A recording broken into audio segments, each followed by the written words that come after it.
আমি একটু ডক্টর জাহিদের কাছে আচ্ছা ডক্টর জাহিদ, গত কিছুদিন ধরে আমি খেয়াল করতেছি যে আপনার যে অভাবনীয় মানে অতুলনীয় জনপ্রিয়তা অনলাইনে বলি সারা রাজনৈতিক বিশ্লেষক হিসাবে, সেইটার মধ্যে একটা বড় কারণ ছিল যে আপনি আসলে ভারসাম্যপূর্ণ কথা বলতে পছন্দ করেন, দুটো দিকই তুলে ধরেন বা অনেক সময় অনেকটা দিকই তুলে ধরেন।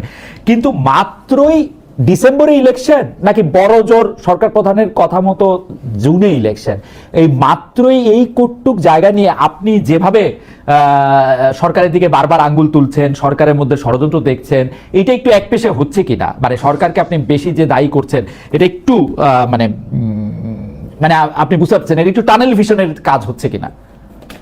ধন্যবাদ। আমাকে একদম স্পেসিফিকলি যেটা মনে হবে সেটাই জিজ্ঞেস করবেন, আমি জবাব দেবো। তার আগে যে একটু হঠাৎ মনে পড়লো, আপনি উপদেষ্টাদেরকে আনতে পারছেন না বলে একটু আফসোস করছেন, কিন্তু আপনি মঞ্জু ভাইকে পেয়েছেন। খেয়াল করেন, মঞ্জু ভাই কিন্তু এর মধ্যে বললো যে একজন উপদেষ্টা জানতে চেয়েছে হামিদ কিভাবে পালালো মঞ্জু ভাইয়ের কাছে। আমার মনে হয় মঞ্জু ভাইকে আপনি যদি ভালো মতো একদিন ডেকে সব কথা বলেন, অনেক কিছু জানতে পারবেন, জাতীয় জানতে। কিন্তু মঞ্জু ভাই তো আমার চেয়ে অনেক বেশি বুদ্ধিমান, মঞ্জু ভাইয়ের আইকিউ মনে হয় আমার থেকে 15-20 বেশি হবে। মঞ্জু ভাইয়ের তো প্রশ্ন করে জবাব পাওয়া কঠিন। হাওয়েভার আমরা চেষ্টা আমি জবাব দিব। আচ্ছা, এখন নির্বাচনের ব্যাপারে ইনফ্যাক্ট আমি একটু এভাবে যদি বলি, আমার চ্যানেলের নামটা হচ্ছে জাহিদ স্টেক।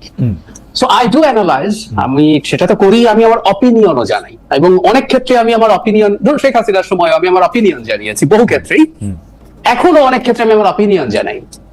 এখন নির্বাচনের প্রশ্নে আমি সরকারের যে ধরনের আচরণ দেখছি, আমি মনে করি সরকারের মধ্যে নির্বাচন ইভেন জুনে হবে এই ব্যাপারে আমি আসলে আস্থাশীল হতে পারি না। আমি আপনাকে একটা ছোট উদাহরণ দিই। আমরা অনেকে হয়তো খেয়াল করিনি, জাপানের প্রধান উপদেষ্টা যেভাবে বক্তব্য দিয়েছেন, বা মঞ্জু ভাই তাদের মিটিং এর যে কথা বললেন, খেয়াল করুন ভাই, আপনি যদি দীর্ঘ সময় তার সাথে আলোচনা করেছেন, যে উনি মনে করছেন ডিসেম্বরের মধ্যে উনি আর পারছেন না আইন শৃঙ্খলা নিয়ে। আচ্ছা, এটা কি রেজোনেট করছে না জনাব নাহিদ ইসলামের সাথে? আপনি খেয়াল করবেন রয়টার্স এর সাথে এবং এরপর এএফপির সাথে ইন্টারভিউতে নাহিদ ইসলাম এক্স্যাক্টলি এই কথাটা বলেছিলেন, যে এই বছরের মধ্যে নির্বাচন হবে না বলে তিনি মনে করেন, কারণ আইন শৃঙ্খলার অবস্থা ভালো না। আমি ইদানিং রাগঢাক ছাড়াই বলছি এনসিপি আসলে ডক্টর ইউনূসের দল। কেন, আপনি যদি চান আমি সেটা ব্যাখ্যা করতে প্রস্তুত আছি। তো জনাব নাহিদ ইসলাম ওটা বলছেন, উনিও বলছেন। আচ্ছা, নাম্বার 2 যেটা আপনি জিজ্ঞেস করছেন, এবং আমি আপনার সাথে একমত, 9 মাস পার হয়ে গেছে, উনি কন্ট্রোল আনতে পারেন না, এবং অনেক ক্ষেত্রে আমরা কন্ট্রোল আরো কমছে বলে মনে হয়। ডিসেম্বরে উনি পারবেন না মনে করছেন, 6 মাসের পর মানে ডিসেম্বরের পর ওনার হাতে কি কোনো একটা ম্যাজিক আসবে বাই হুইচ উনি সবকিছুর উপর নিয়ন্ত্রণ নিয়ে আসতে পারবেন? আরেকটা প্রশ্ন, উনি ডিসেম্বরের মধ্যে যদি হবে না বুঝতে পারেন নিরাপত্তাজনিত কারণে, এখন উনি ডিসেম্বর থেকে জুনের এই আলাপ কেন করছেন? উনি স্পষ্ট করে বলে দিক যে ডিসেম্বরের মধ্যে তো হবে না, আমি এবার জুনের দিকেই তাকিয়ে আছি। রহমান, আপনি তো চমৎকার বলেন, আমি শুনতে থাকি, সেজন্য আপনি আমাকে একটু প্রশ্ন করার সুযোগ দিয়েন। আপনি বলেন যে এখন একটু থামলাম, কারণ হচ্ছে আমি ভুলে যাব যদি আপনি আমাকে প্রশ্ন করতে দেন।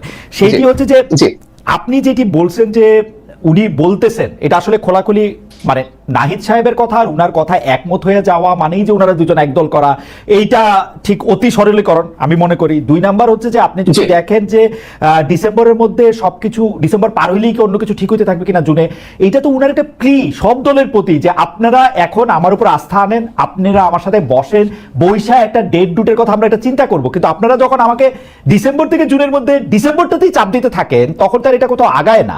আইন শৃঙ্খলা বলেন আর যাই বলেন, এইরকম একটা সরকারের পক্ষে তো সকলের সহযোগিতা ছাড়া, বিশেষ করে বড় রাজনৈতিক দল বিএনপি সহযোগিতা ছাড়া এটা তো সম্ভব না, এবং বিএনপি তো দিনে দিনে এটা দুর্বিষহ করে ফেলছে। আমি